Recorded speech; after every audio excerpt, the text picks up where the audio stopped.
Написала «Доброе утро, страна», а утро было доброе и увлекательное. Холод и ветер – это не повод, чтобы отказаться от базара.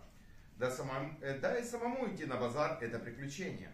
Покупаю мясо и рассказываю историю продавцу, как не смог сдать куртку, чтобы мне вставили змейку в 8 местах. И тут вспоминаю, что забыл, что Катя сказала купить. Набрал, получил ответ, но видно в наказание добавился пункт. Ментосы какие-то. Ну, пирожные, чтобы я удивилась. И тут начинаются мои приключения.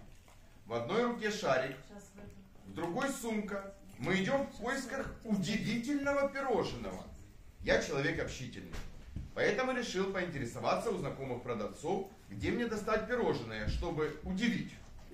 Мне в лучших традициях рынков Одессы рассказали, что есть замечательная булочная, всего в 4 кварталах.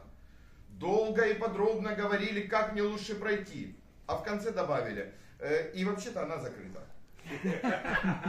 Другая женщина посоветовала, купи в обжоре, там часто пропавшая подсовывают.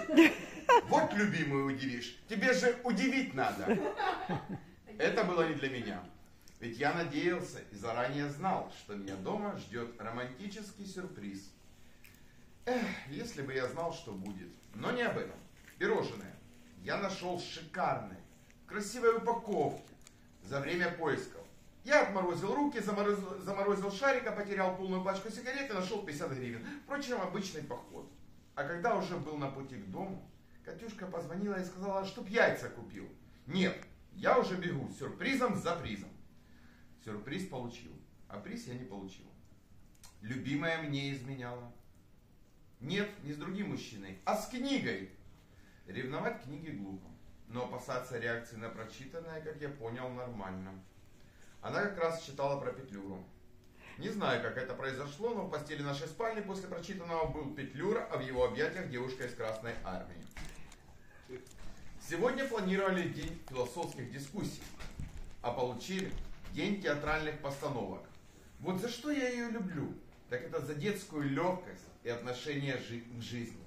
Для меня важно планировать и следовать задуманному, а ей делать этот путь не таким скучным. Так и живем. Вода и огонь, хаос и порядок, Петлюра и военная Красной Армии. Бабочка.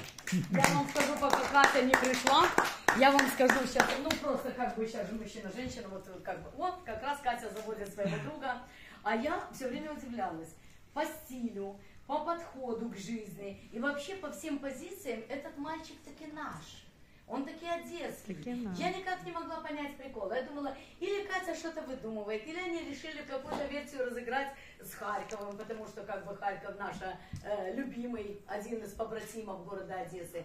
И, конечно же, я была в восторге, когда узнала, что этот мальчик таки был зачат в Одессе. И у меня все сложилось, вот пазлы стали на места. Этот мальчик таки наш. Поэтому мы можем смело говорить, что Одесса его таки приняла. Все, Катенька на месте.